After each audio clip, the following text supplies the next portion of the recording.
우리나라 사람들은 다른 사람의 눈을 많이 쳐다보면은 조금 무례하다고 생각하고요. 또 외국 사람들은 눈을 쳐다보지 않으면은 비겁하다고 그렇게 생각하는 서로 문화가 많이 다릅니다만은, 그래서 우리는 평소에 사람의 눈을 잘 쳐다보지 않는 경향이 있는데, 이번에 코로나가 오고 마스크를 쓰는 바람에 우리가 눈을 많이 보게 되었습니다.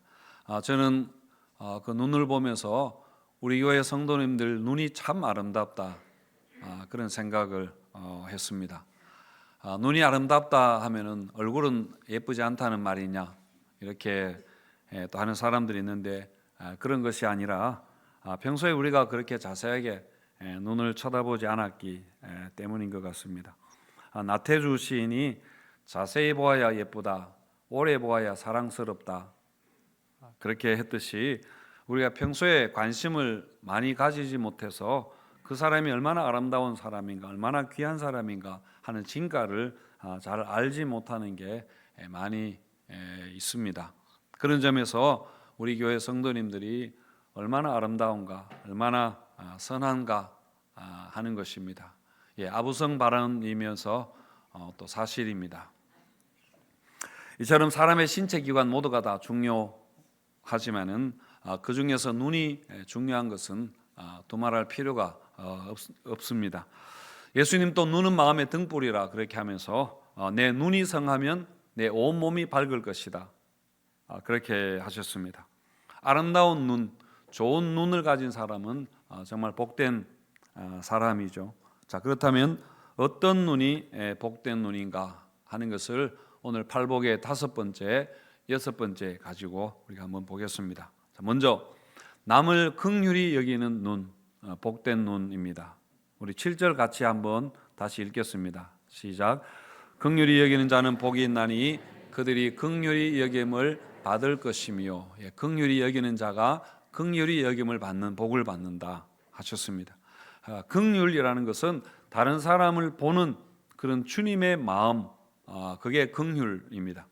긍휼은 그래서 동정하다, 불쌍히 여기다, 자비를 베풀다, 용서하다 하는 이런 의미들을 다 포함하는 그런 단어입니다. 영어의 compassion이라는 단어도 같은 뜻입니다. compassion이라는 국제 구호 단체가 있습니다. 에버렛 서완슨 목사님이 우리나라 전쟁, 한국 전쟁 때 한국에 와서 한국의 그 전쟁 과들을 보고 불쌍하게 여겨서 미국에 가서 그 전쟁과들을 도와주자고 그렇게 하면서 그 만들었던 단체가 바로 컴패션인데, 거기에서 비롯된 단체입니다. 매달 우리가 45,000원 돈을 내면은 가난한 나라의 한 어린이가 한 달 동안 학교를 다닐 수 있는 그런 돈입니다. 우리가 한 달에 한 5만 원 정도를 아껴 쓰고 가난한 나라의 한 어린이의 인생을 우리가 바로 세워준다면은, 그들을 공부시켜서 미래의 소망을 있게 해준다면은 정말 그것은 보람 있는 그런 일이라고 생각합니다.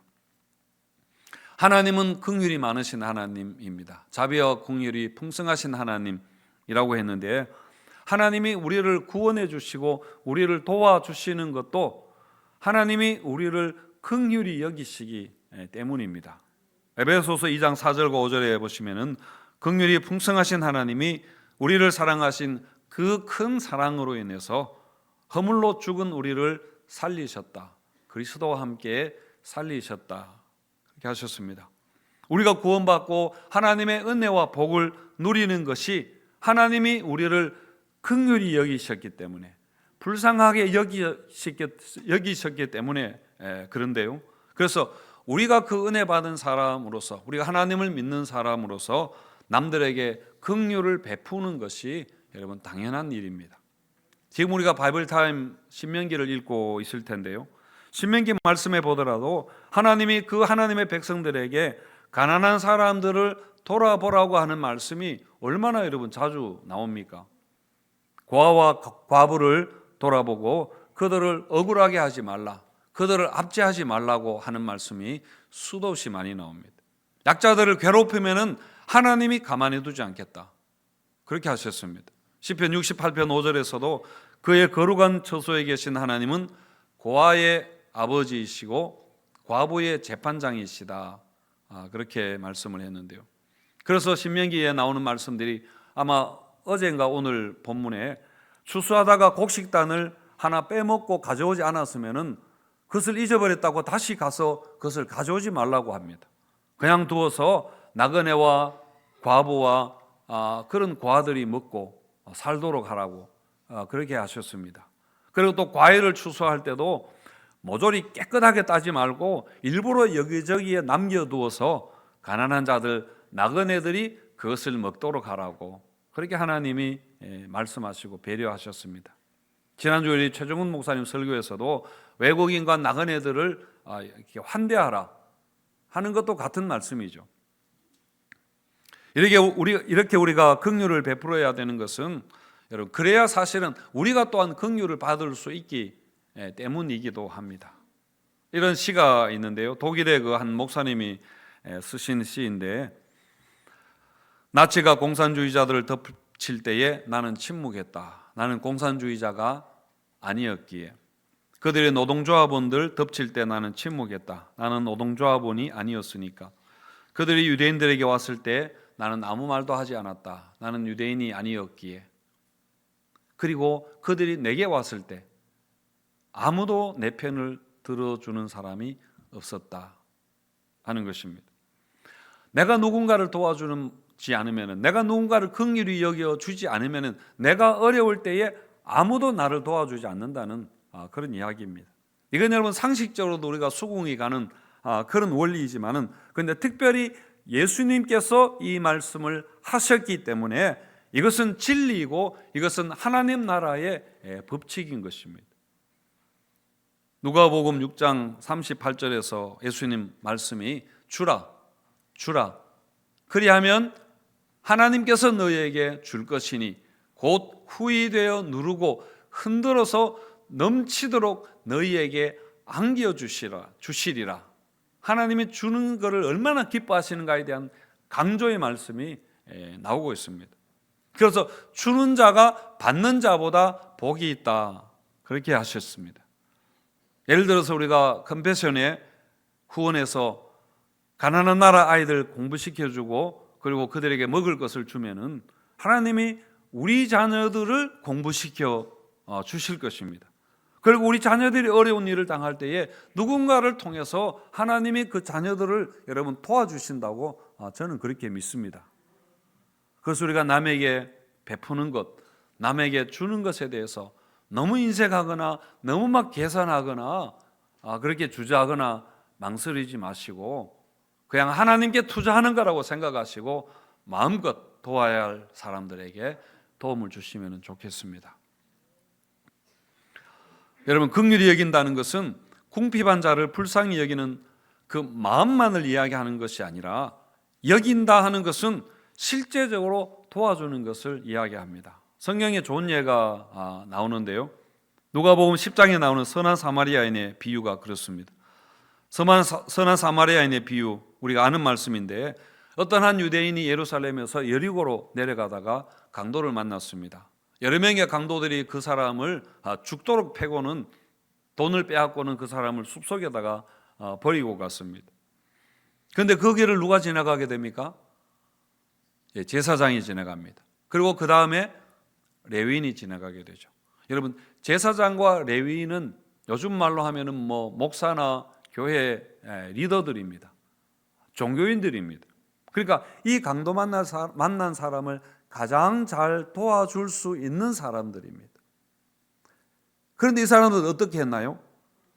그곳에 이르러 그를 보고 피하여 지나가 버렸다. 그렇게 말합니다.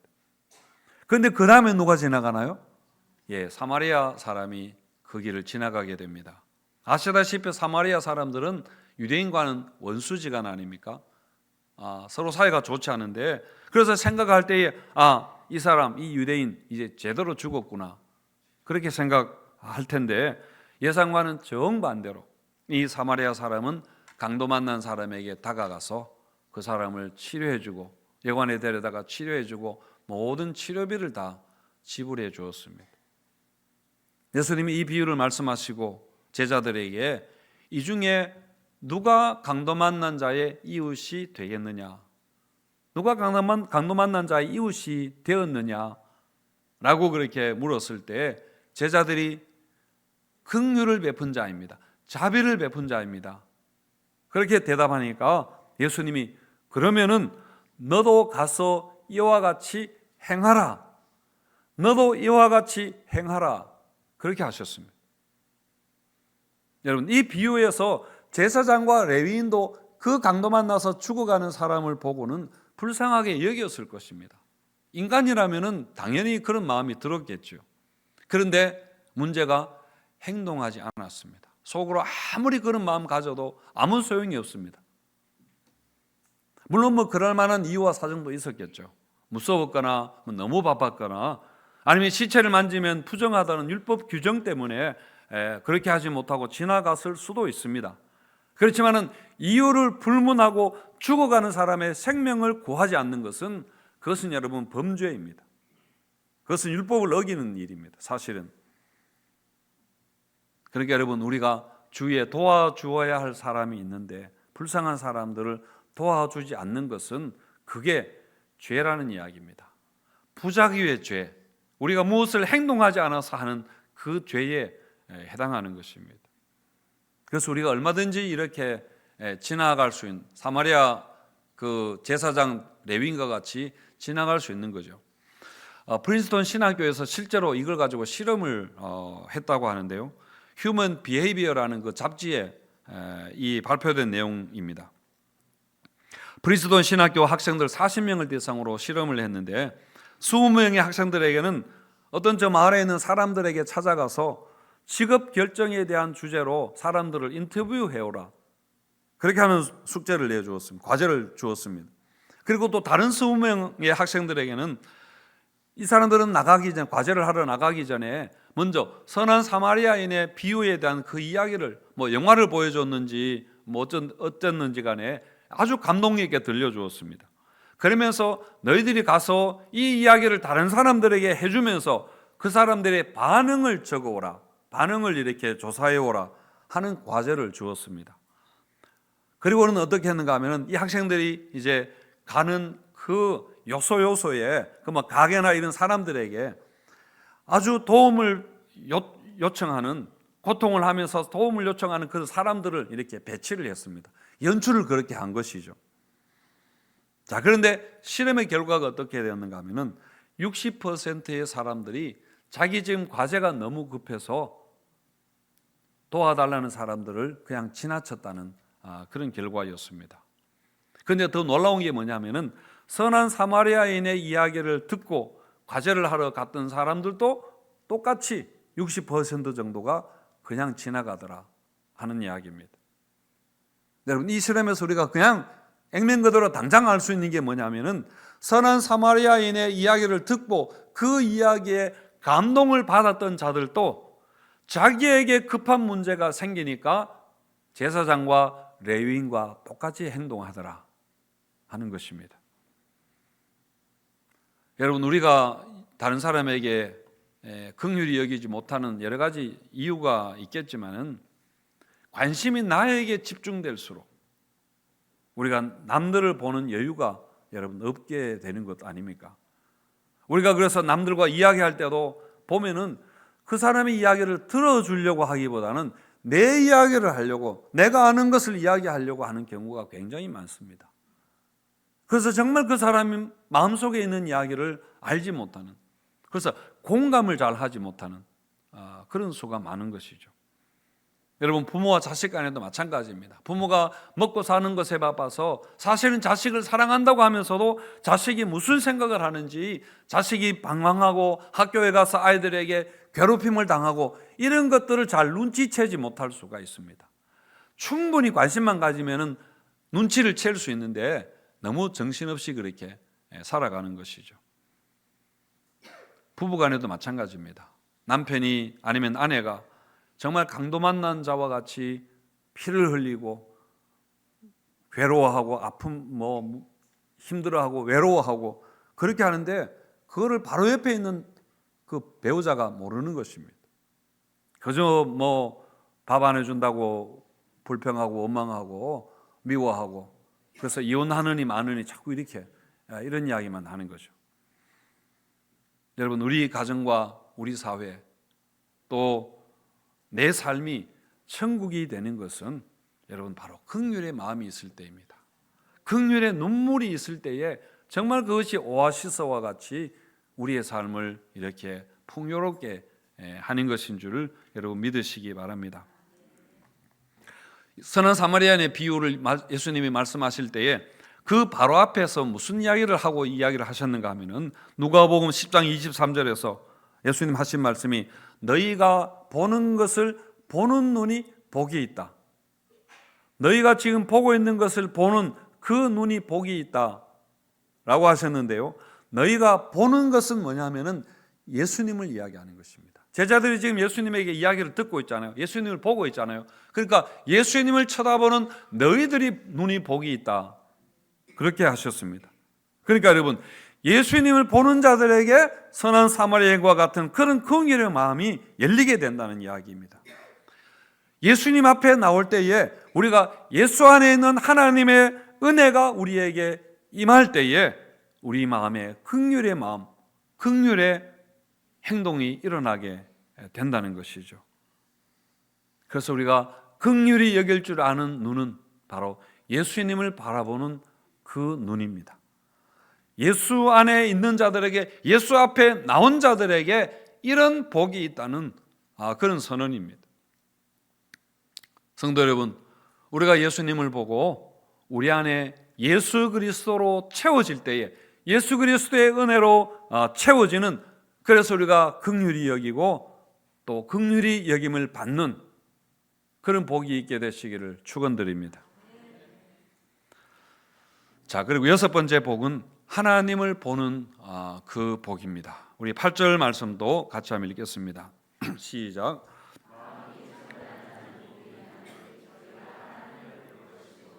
예, 마음이 청결한 자가 하나님을 보는 복을 얻게 된다, 그 말씀입니다. 사람들은 연예인들이나 운동선수 같은 스타들을 만나면 만나고 싶어하고, 만나면 사진도 같이 찍고 막 사인도 받고 그렇게 하면 영광으로 그렇게 생각하잖아요. 그런데 여러분, 하물며 우리가 하나님을 본다면은 얼마나 대단하겠습니까? 그런데 누가 하나님을 본다고 했나요? 누가 하나님을 볼 수 있다고 했습니까? 예, 마음이 청결한 자가 하나님을 볼 수 있다, 그렇게 했는데, 그러면 나는 평생 하나님 보기 글렀네, 그렇게 생각하실 텐데, 여기서 하나님을 본다는 것은 우리가 육안으로 하나님을 본다는 그런 의미는 아니죠. 우리가 하나님의 임재를 느끼거나 또 하나님이 일하시는 것을 우리가 경험하는 것이나 또 하나님의 뜻을 깨닫게 되고 하나님이 주시는 위로와 격려를 얻게 되고 또 하나님의 영광을 보는 등등을 이야기하는 것입니다. 여기서 청결하다라는 단어가 원어로 카타로스라는 단어인데, 우리가 잘 아는 카타르시스라는 단어도 같은 단어입니다. 우리가 실컷 울고 나면은 속이 시원할 때 뭐라고 하나요? 예, 카타르시스가 되었다, 그래 이야기를 하는데, 그러니까 마음속에 있는 근심과 염려와 답답함과 억울함과 분노 같은 것들을 우리가 실컷 울고 나면은 눈물로 깨끗해졌을 때, 우리 마음이 시원해졌을 때 그 상태, 그게 바로 카타로스입니다. 예수님이 십자가에 죽으셔서 장사 지낼 때 예수님을 덮었던 그 깨끗한 세마포 이야기할 때 그게 카타로스입니다. 그리고 요한계시록에 보면은 새 예루살렘을 묘사할 때에 맑은 유리 같은 정금으로 되어 있다 할 때 그 정금이 바로 이 청결하다라는 단어입니다.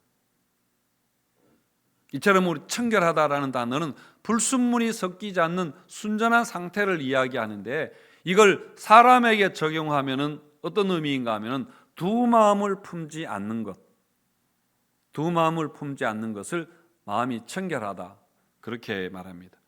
야고보서 말씀에 보면은 두 마음을 품는 자는 모든 일에 정함이 없다, 정해지지 않았다, 정함이 없다, 그렇게 했습니다.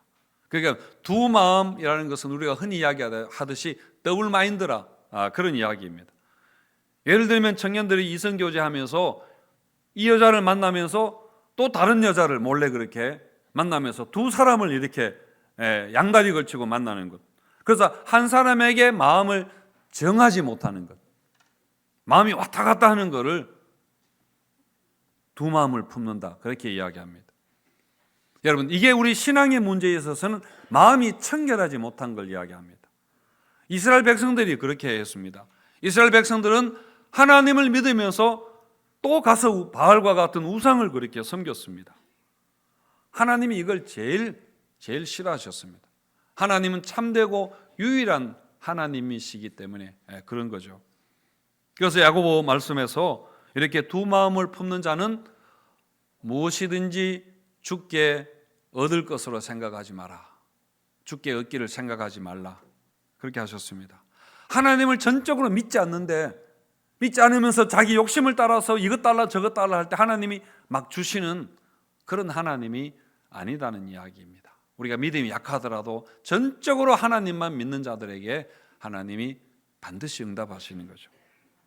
그래서 여러분, 우리가 예배 드릴 때도 주님 앞에 정결한 청결한 마음으로 우리가 나가야 합니다. 시편 24편 3절에서 6절 말씀을 같이 읽어보겠습니다. 시작. 여호와의 산에 오를 자가 누구며 그의 거룩한 곳에 설 자가 누구인가? 곧 손이 깨끗하며 마음이 청결하며 뜻을 허탄한 데 두지 아니하며 거짓 맹세하지 아니하는 자로다. 그는 여호와께 복을 받고 구원의 하나님께 의를 얻으리니 이는 여호와를 찾는 족속이요 야곱의 하나님의 얼굴을 구하는 자로다. 마음이 청결한 자가 하나님의 얼굴을 보는 자로다. 그런 말씀입니다. 그래서 우리가 예배 시작하기 전에 3부는 아닙니다만 1부와 2부에는 참회 기도를 그렇게 드리고, 첫 번째 시작할 때 기도는 내용이 참회 기도, 회개의 기도로 예배가 시작이 됩니다. 그러니까 주의 십자가 보혈로 우리의 모든 죄와 허물을 덮어주셔서 예배 중에 임하시는 그 하나님을 만나게 해달라고, 하나님의 임재를 경험하게 해달라, 그렇게 찬양하고, 오늘 보혈을 지나 우리가 찬양을 맨 처음에 했습니다마는 그렇게 하고 우리가 예배 속으로 여러분 들어가는 것이죠. 성도 여러분, 이 팔복의 말씀은 이게 하나의 도덕적 의무이거나 또 하나의 어떤 율법 규정인 것은 아닙니다. 이걸 지켜야 복을 받는다. 그래서 복을 받기 위한 전제 조건으로 이것을 이야기하는 것은 여러분 아니라는 이야기입니다. 그런 율법 규정이 아닙니다. 뭐냐면은 예수님 앞에 나온 자들에게 예수님께서 그냥 선언하시는 그 내용입니다. 마음을 깨끗하게 청소해야 된다거나 그렇게 하지 않으면은 복이 없다는 그런 의미로 하는 것이 아니라는 것이죠. 우리가 복을 받을 만큼, 하나님을 볼 만큼 여러분 청결하고 그렇게 온유하고 이렇게 할 수는 없는 것입니다. 우리에게는 이런 의의가 없습니다. 다만 우리가 예수 앞에 나올 때에 우리의 의의가 아니라 예수 그리스도의 의의를 덧입게 되는 것이고, 이런 자들에게 예수님께서 이 복을 선언하는 것입니다. 하나님의 모략이라는 그 책을 지은 달라스 윌라드는 당시에 산상설교 들으러 예수님 앞에 나왔던 그 제자들에게 예수님께서 그냥 복을 선언하는 거라고 그렇게 해석을 하고 있습니다. 당시 예수님 앞에 나왔던 자들이 가난한 자들이었을 수도 있고, 애통하는 자들이었을 수도 있고, 긍휼한 자들, 온유한 자들이었을 수도 있습니다만은, 중요한 것은 뭐냐면은, 중요한 것은 무엇인가요? 그들이 예수님 앞에 나왔다는 사실입니다. 그들이 예수님 앞에 있다는 사실이죠. 여러분, 당시에 예수님 앞에 나왔던 자들이 바로 하나님을 보는 자들이었습니다. 예수님이 하나님이었으니까요. 요한복음 14장 9절에 보시면은 예수께서 이르시되 빌립아, 내가 이렇게 오래 너희와 함께 있으되 네가 나를 알지 못하느냐. 그 다음에 나를 본 자는 아버지를 보았거늘 나를 본 자는 하나님을 보았거늘, 그렇게 말씀했습니다. 그러니까 여러분, 예수님이 하나님이라는 이야기죠. 예수님이 하나님의 그 영광을 그 육신 속에 감추시고 이 땅에 인간의 몸으로 오셨습니다. 그래서 아무도 하나님을 볼 수 없지만은 우리가 예수 그리스도를 통해서 하나님을 보게 되는 것입니다. 예수를 보는 자가 바로 하나님을 보는 자들입니다. 예수 앞에 나온 자들이 바로 하나님을 보는 자들입니다. 그래서 여러분, 우리가 예수 앞에 나올 때에 우리 마음에 긍휼한 마음이 있게 되는 것이고 예수의 마음이 있게 되는 것이고 우리가 예수 앞에 나올 때에 하나님을 보는 그 복을 우리가 얻게 되는 것입니다. 그러면서 예수님은 동시에 명령하십니다. 이 팔복의 말씀을 선언하고 계시면서 또한 명령하고 계십니다. 그러니까 긍휼히 여기는 자가 되라 그렇게 하시고 마음이 청결한 자가 되라고 하십니다. 두 마음을 품지 말고 오직 여호와 하나님만을 전심으로 섬기라 그렇게 말씀합니다. 이렇게 할 때에 우리가 긍휼히 여김을 받는 그 복을 얻게 되고 또 하나님을 보는 그 기쁨과 감격을 누리게 되는 것을 믿으시기를 바랍니다. 이런 예수 그리스도를 통해서 하나님이 주시는 그 복이 넘치게 되시기를 주님의 이름으로 축원드립니다.